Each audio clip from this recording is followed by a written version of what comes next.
अलाउद्दीन खिलजी बनाम राजपूत योद्धा, कौन था असली विजेता? कल्पना कीजिए एक रात की बात, जब चित्तौड़ के दुर्गम किले की दीवारों पर आग की लपटें आसमान छू रही हैं। हजारों राजपूत महिलाएं अपनी मर्यादा की रक्षा के लिए जौहर की अग्नि में कूद रही हैं, जबकि उनके योद्धा पति और भाई बाहर दुश्मन से अंतिम सांस तक लड़ रहे हैं। ये दृश्य 1303 की उस घड़ी का है, जब दिल्ली सल्तनत के क्रूर लेकिन चतुर शासक अलाउद्दीन खिलजी ने चित्तौड़ पर हमला किया था। लेकिन एक असामान्य तथ्य, इतिहासकारों के अनुसार खिलजी की इस विजय का कारण रानी पद्मिनी की सुंदरता नहीं था, जैसा कि किंवदंतियां कहती हैं, बल्कि एक रणनीतिक महत्वाकांक्षा, राजस्थान को अपने अधीन करके दक्षिण भारत की ओर बढ़ना।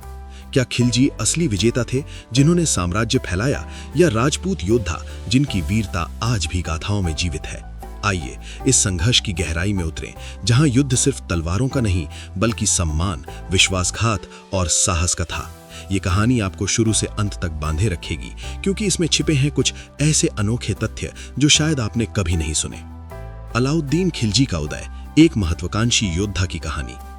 अलाउद्दीन खिलजी का जन्म नाम अली गुरशस्प था और वे खिलजी वंश के संस्थापक जलालुद्दीन खिलजी के भतीजे थे।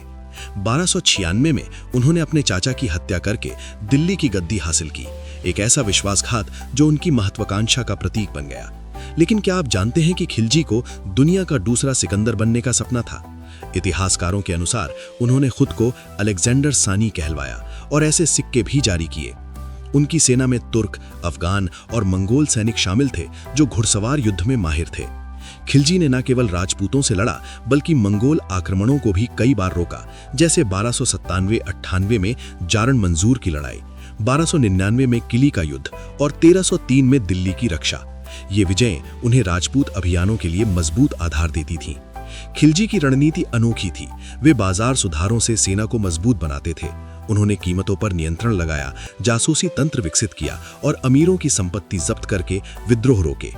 एक असामान्य तथ्य, खिलजी ने दिल्ली में शराबबंदी लागू की ताकि सेना अनुशासित रहे। लेकिन राजपूतों के खिलाफ उनकी लड़ाई सिर्फ सैन्य नहीं थी, ये सांस्कृतिक टकराव थी, जहां राजपूत अपनी परंपराओं जैसे जौहर और शाका मौत तक लड़ना के साथ खड़े थे। खिलजी की नजर राजस्थान पर थी, क्योंकि ये गुजरात और मालवा के रास्ते का द्वार था। उनकी पहली बड़ी जीत गुजरात में आई। गुजरात विजय, राजपूतों पर पहला प्रहार। 1299 में खिलजी ने गुजरात के वाघेला राजपूत राजा कर्ण वाघेला पर हमला किया। उलुग खान और नुसरत खान की अगुवाई में दिल्ली की सेना ने गुजरात को लूटा और कर्ण को भागने पर मजबूर किया। एक अनोखा तथ्य, इस युद्ध में खिलजी ने प्रसिद्ध हीरा कोहिनूर प्राप्त किया, जो बाद में ब्रिटिश साम्राज्य तक पहुंचा। लेकिन राजपूतों की वीरता यहां भी दिखी। कर्ण की पत्नी कमला देही को खिलजी ने अपनी रानी बनाया, लेकिन ये उनकी हार नहीं बल्कि एक रणनीतिक समझौता था। गुजरात की जीत ने खिलजी को राजस्थान की ओर मोड़ा, जहां जय सिंह प्रथम के नेतृत्व में जैसलमेर का किला इंतजार कर रहा था। 1299 में ही खिलजी ने जैसलमेर पर हमला किया। भाटी राजपूतों ने बहादुरी से मुकाबला किया, लेकिन किले की घेराबंदी के बाद महिलाओं ने जौहर किया और योद्धाओं ने शाका। खिलजी की सेना ने किले पर कब्जा किया, लेकिन ये पिर्रिक विजय थी। खिलजी को भारी नुकसान हुआ। एक असामान्य तथ्य, जैसलमेर के राजपूतों ने मंगोलों से गठबंधन किया था, जो खिलजी के विद्रोही सैनिक थे। ये दिखाता है कि राजपूत दुश्मन के दुश्मन से भी हाथ मिला सकते थे।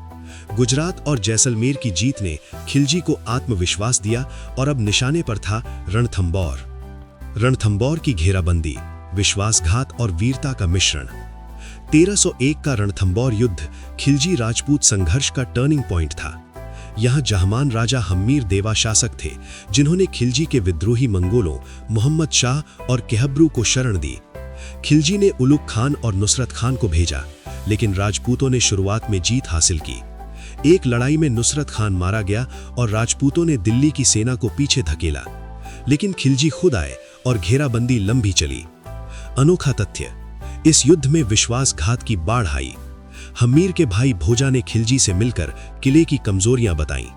मंत्री धर्म सिंह, जिन्हें हम्मीर ने सजा दी थी, ने बदला लिया। जनरल रतिपाल और रणमल ने भी धोखा दिया। अंत में किले में अकाल पड़ा। एक बौद्ध व्यापारी सर्जन शाह ने भंडार में जानवरों की खाल मिलाकर भोजन खराब कर दिया। हम्मीर ने अंतिम लड़ाई लड़ी, महिलाओं ने जौहर किया और योद्धाओं ने शाका। खिलजी ने पिला जीता, लेकिन हम्मीर की वीरता अमर हो गई। इतिहासकार अमीर खुसरो ने लिखा कि 30,000 राजपूत मारे गए, लेकिन ये अतिशयोक्ति हो सकती है। इस जीत ने खिलजी को चित्तौड़ की ओर बढ़ने का रास्ता दिया। चित्तौड़ की घेराबंदी, किंवदंती और हकीकत का संघर्ष। 1303 की चित्तौड़ घेराबंदी सबसे प्रसिद्ध है। गहलोत राजा रतन सिंह यहाँ शासक थे। खिलजी की सेना ने 8 महीने तक किले को घेरा। शुरुआत में राजपूतों ने मुकाबला किया, लेकिन भूखमरी और महामारी ने उन्हें तोड़ा। 26 अगस्त 1303 को किला गिरा।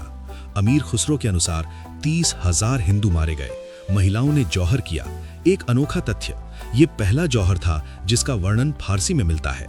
रानी पद्मिनी की कथा मलिक मोहम्मद जायसी के पद्मावत 1540 से आई, जहां खिलजी पद्मिनी की सुंदरता के लिए हमला करता है, लेकिन समकालीन इतिहासकार जैसे बारनी और इसामी इसका जिक्र नहीं करते। आधुनिक विद्वान इसे कल्पना मानते हैं। राजपूतों की वीरता, रतन सिंह ने सरेंडर किया या लड़ते मरे? कुछ स्रोत कहते हैं वे बच निकले, लेकिन कुंभलगढ़ शिलालेख बताता है कि उनके भाई लक्ष्मण सिंह ने किले की रक्षा की। खिलजी ने किले का नाम खिजराबाद रखा और अपने बेटे खिज्र खां को सौंपा।